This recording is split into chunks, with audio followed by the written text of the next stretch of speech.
बहुत श्रेष्ठ तरीके से, कभी शिष्टाचार को उल्लंघन नहीं करते हुए अपनी बातों को पूरी तरह से सदन में रखना, सारे प्रश्नों को रखना अपने शिक्षकों के हित के, पूरे शिक्षा जगत के हित में, मैं समझता हूँ बहुत बड़ी क्षति बिहार की। नमस्कार, लाइव सिटीज़ देख रहे हैं। मेरा नाम उत्कर्ष है। स्वर्गीय केदारनाथ पांडे जी के पार्थिव शरीर को आज बिहार विधानसभा लाया गया, जहां बिहार के मुख्यमंत्री नीतीश कुमार और साथ ही साथ बिहार विधान परिषद के सभापति देवेश चंद्र ठाकुर द्वारा उन्हें नमन किया गया, माल्यार्पण किया गया। आप तस्वीरों में देख रहे हैं किस तरीके से मुख्यमंत्री भी पहुंचे हैं और साथ ही साथ अध्यक्ष भी पहुंचे हैं। बिहार विधान परिषद के सभापति जो हैं वो पहुंचे हैं। उसके बाद उन्होंने मीडिया कर्मियों से बात करते हुए साफ कहा कि एक बड़ी क्षति हुई है बिहार के लिए। शिक्षक के लिए काफ़ी कुछ करते थे। इतना ही नहीं, उन्होंने यह भी कहा है कि जिस तरीके से पिछले 4 बार से वो चुन के बिहार विधान परिषद आए हैं, लोगों के लिए काफ़ी कुछ किया है। क्या कुछ कह रहे हैं देवेश चंद्र ठाकुर, पहले आप सुने।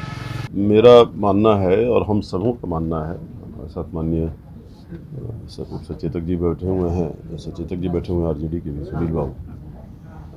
मैं समझता हूँ बिहार के लिए बहुत ही दुखद दिवस है, क्योंकि एक सही प्रतिनिधि जो होना चाहिए, और वो निर्वाचित होकर आते थे, यहाँ पिछले 4 टर्म से निर्वाचित हो रहे थे शिक्षक निर्वाचन क्षेत्र से, और उससे उनकी लोकप्रियता की झलक मिलती है।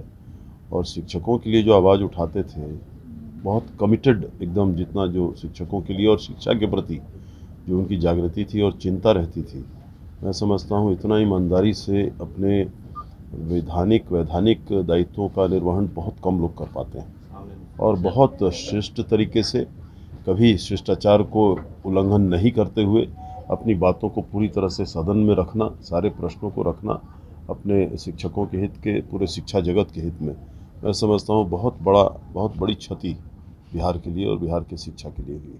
आपके भी सहयोगी रहे, लंबा टर्म आपका भी रहा, उनका भी रहा, कैसा रहा दोनों का साथ? बहुत अच्छा। उनका तो किसी के साथ, मेरा भी वही स्वभाव है, लेकिन उनका किसी के साथ कभी कोई बैर ही, चाहे वो सत्ता पक्ष हो, कोई भी सत्ता में रहे। वो सीपीआई से आते थे, लेकिन कभी, जैसे मैंने कहा कि अपनी बात रखना, बखूबी रखना, तर्क के साथ रखना, निरंतर अपनी समस्याओं को उठाते रहना, इसमें उनको कभी, और कोई उनको रोकता भी नहीं था। बहुत अच्छी तरह से अपने मैंने कहा ना, यहाँ का जो दायित्व उनका था, इतनी अच्छी तरह से निर्वहन करते थे। और ऐसे भी बहुत अजीमतर इंसान थे, कभी किसी के प्रति द्वेष और दुर्भावना कभी किसी ने, एक भी आदमी आपको शायद नहीं मिलेगा सिर्फ विधान परिषद में कहीं भी जो उनके बारे में आपको कुछ गलत बोले, इस तरह के आदमी थे।